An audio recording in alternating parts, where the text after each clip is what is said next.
Start करते हैं आज का टॉपिक है बैड एंड डफुल डेप। आज हम इस वीडियो के अंदर बैड एंड डफुल डेप के बारे में पढ़ेंगे कि बैड एंड डफुल डेप किस तरीके से निकाला जाता है, कितने तरीके होते हैं बैड एंड डफुल डेप के अंदर, किस तरीक़ों से निकाला जाता है, क्या एंट्रियाँ बनती हैं बैड एंड डफुल डेप की। स्टार्ट करते हैं टॉपिक को।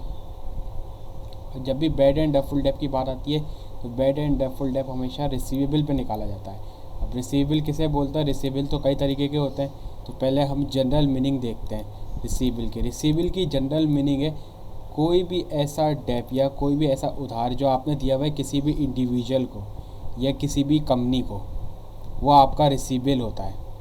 लेकिन हर रिसीवेबल अकाउंट रिसीवेबल नहीं होता। तो इसलिए हम रिसीवेबल के टाइप्स देखते हैं। इधर दो तरीके के रिसीवेबल होते हैं, एक होता है ट्रेड रिसीवेबल, एक होता है नॉन ट्रेड रिसीवेबल। अब ट्रेड रिसीवेबल क्या है और नॉन ट्रेड रिसीवेबल क्या है?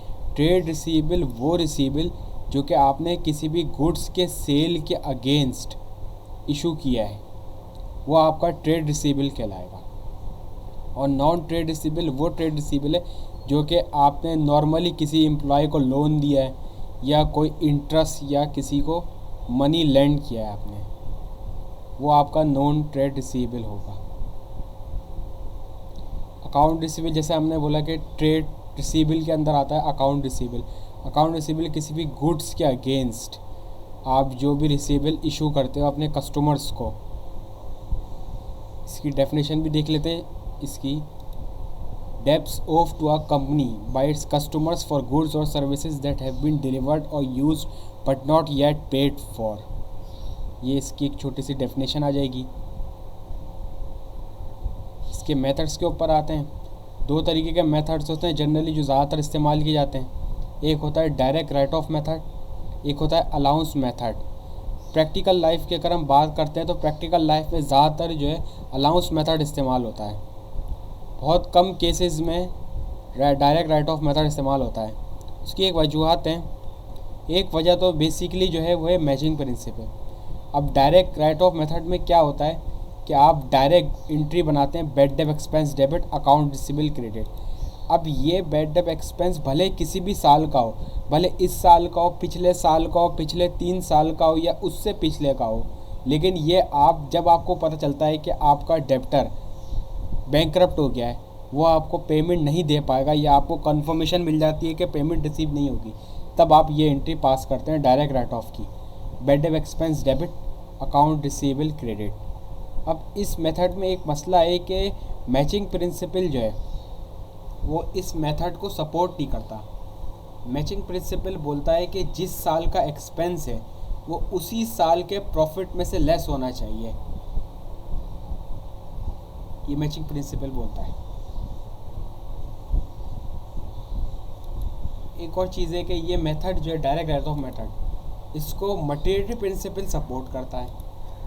मटेरियलिटी प्रिंसिपल बोलता है कि अगर वो अमाउंट बहुत यूज़लेस है आपके लिए, बहुत इममटीरियल है आपके लिए, फॉर एग्जांपल अगर 10 लाख का रेवेन्यू जनरेट करता हूँ मैं, मेरे लिए 5,000 10,000 इममटीरियल अमाउंट होगी, यूज़लेस अमाउंट होगी बिल्कुल। तो अगर कोई मेरा डेप्टर 5,000 10,000 का माल नहीं देता है, मुझे गुड्स के बदले नहीं पैसे देता है, तो मैं उसको डायरेक्ट राइट ऑफ करूँगा। मुझे क्या ज़रूरत है उसकी मैं अकाउंटिंग करूँ। इसी तरीके से सेकंड मेथड की तरफ आते हैं। सेकंड मेथड है हमारा अलाउंस मेथड। अलाउंस मेथड में क्या होता है कि हम ऑलरेडी एक एक्सपेंस चार्ज कर लेते हैं उसी पीरियड का, उसी साल के आखिर में, उसी फाइनेंशियल पीरियड के एंड पे, और एक अलाउंस क्रिएट कर देते हैं कॉन्ट्रा एक्सपेंस का अकाउंट। तो उससे क्या होता है कि जिस साल का एक्सपेंस होता है वो उसी साल चार्ज होता रहता है। तो इसके लिए हम दो एंट्री बनाते हैं। पहली एंट्री होती है bad debt expense debit allowance for receivable credit. दूसरी एंट्री जब हमें पता चल जाता है या कंफर्मेशन मिलती है कि डेप्टर बैंकरप्ट हो गया है, अब वो हमें पेमेंट वापस नहीं करेगा, तो फिर हम एंट्री बनाते हैं allowance for receivable debit account receivable credit. ये 2-3 नाम है, एक जैसे ही नाम है, ये एक ही चीज़ के नाम है। ये अकाउंट अलाउंस फॉर रिसीवेबल बोला जाए, प्रोविज़न फॉर बैड डेट बोला जाए, या allowance for bad and doubtful debt बोला जाए, ये तीनों का एक ही मतलब है, कॉन्ट्रा एक्सपेंस के अकाउंट है ये। अब अलाउंस मेथड भी दो तरीके के होते हैं। अलाउंस मेथड एक तो होता है income statement approach, sales method, और एक होता है बैलेंस शीट अप्रोच मेथड। अब इनकम स्टेटमेंट अप्रोच क्या है? इनकम स्टेटमेंट में क्या होता है कि जो बैड डेट आप चार्ज करते हो, बैड डेट एक्सपेंस, वो आप सेल्स की परसेंटेज पे चार्ज करते हो। फॉर एग्जांपल छोटी सी एग्जांपल लेते हैं, यहाँ पे सेल्स की फिगर है 1000, बैड डेट की जो परसेंटेज दी हुई है सेल्स के ऊपर वो दी हुई है 20%। तो यहाँ पे जो बैड डेट का अमाउंट होगा वो 200 रुपये होगा। अब यहाँ पे मैं एक टी अकाउंट बना रहा हूँ अलाउंस का, ये ब्रॉड डाउन आ गया आपका, ये कैरिड डाउन हो गया। अब इसमें क्या है, इनकम स्टेटमेंट में, इनकम स्टेटमेंट अप्रोच में क्या है कि आप डायरेक्ट जो एडजस्टिंग एंट्री होगी बैड डेट एक्सपेंस की, वो डायरेक्ट आप सेल्स के अकाउंट में परसेंटेज अप्लाई करके पास कर दोगे। यानी ये वाली एंट्री जो है bad debt expense debit allowance for credit, ये वाली जो एंट्री है ये डायरेक्ट आप इस अमाउंट से पास कर दोगे, तो ये अमाउंट आप यहाँ लिख दोगे। बैलेंस शीट अप्रोच क्या बोलता है कि आप अकाउंट रिसीवेबल की एक एंडिंग दिया हुआ होगा, बैलेंस शीट अप्रोच में आप अकाउंट रिसीवेबल का जो एंडिंग बैलेंस है उसके ज़रिए आप निकालते हैं bad debt. Balance sheet approach क्या बोलता है कि अकाउंट रिसीवेबल का जो एंडिंग बैलेंस है उस पर आप बैड डेट की परसेंटेज लगाओगे, और जो भी आपका आंसर आएगा वो आपका अलाउंस वाले अकाउंट का कैरी डाउन होगा। फिर आप अलाउंस वाले अकाउंट के कैरी डाउन का एंड ब्रॉड डाउन का डिफरेंस लेंगे, यानी बैलेंसिंग फिगर हो गई, उससे आप एडजस्टिंग एंट्री पास करेंगे। इन दोनों के डिफरेंस से आप एडजस्टिंग एंट्री पास करेंगे। यहाँ पे क्या था कि डायरेक्ट हम सेल्स की फिगर पे परसेंटेज लगाते थे और उसी से एंट्री पास कर देते थे डायरेक्ट। लेकिन यहाँ पे क्या है कि हम अकाउंट रिसीवेबल पे परसेंटेज लगाएंगे और वो जो भी हमारा अमाउंट आएगा वो हमारा कैरी डाउन होगा। फिर उस कैरी डाउन और ब्रॉड डाउन का डिफरेंस निकालेंगे, यानी बैलेंसिंग फिगर, और उससे हम एंट्री पास करेंगे। आप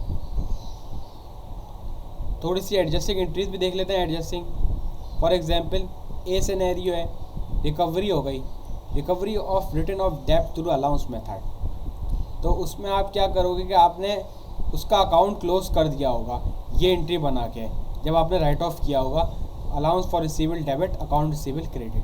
अब आप उसका अकाउंट दोबारा ओपन करवाओगे, क्योंकि डायरेक्ट एंट्री आप पास नहीं कर सकते। एक बंदे का आप अकाउंट क्लोज कर चुके हो तो आप डायरेक्ट एंट्री पास नहीं कर सकते, आपको उसका अकाउंट रीओपन करना पड़ेगा, फिर आप एंट्री पास कर सकते हो। तो री ओपन करने के लिए पहले एंट्री हम पास करेंगे अकाउंट रिसीवेबल डेबिट और अलाउंस फॉर रिसीवेबल क्रेडिट। ये एंट्री से उसका अकाउंट ओपन हो जाएगा। फिर उसके बाद हम दूसरी एंट्री क्या बनाएंगे, cash debit and account receivable credit. इससे हमारा रिकवरी जो है रिकॉर्ड हो जाएगी। दूसरे सिनेरियो की बात करते हैं ओवर पेमेंट की।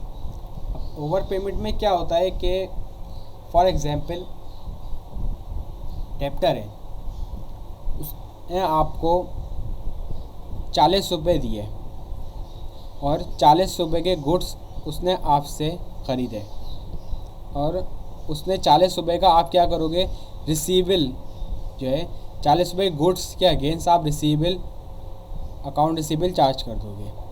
अब क्या होता है कि डेप्टर आपके गुड्स से बहुत ज़्यादा सेटिस्फाइड हो गया, उसने क्या किया, आपको 40 रुपये के बजाय 60 रुपये की पेमेंट कर दी।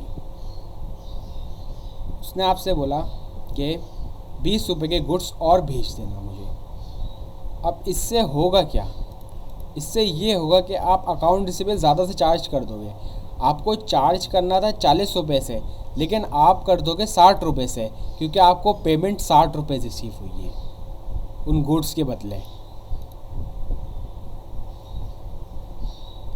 तो इसको एडजस्ट करने, अब इससे होगा क्या कि हम यहाँ टी अकाउंट में देख लेते हैं। फॉर एग्जांपल मिस्टर ए का टी अकाउंट है, इनका जो ब्रॉड डाउन है वो क्रेडिट साइड पे आ रहा है। वो क्रेडिट साइड पे इसलिए आ रहा है कि आपने ज़्यादा से क्रेडिट कर दिया है, तो उसकी हम एक एडजस्टिंग एंट्री करते हैं। वो ये करते हैं कि उसकी एक लायबिलिटी क्रिएट कर देते हैं, अकाउंट रिसीवेबल डेबिट और लोन फ्रॉम कस्टमर क्रेडिट। ये हम इसलिए करते हैं कि अभी वो हमारी इनकम बनी नहीं है, अभी वो हमारे लिए अनअर्न्ड है।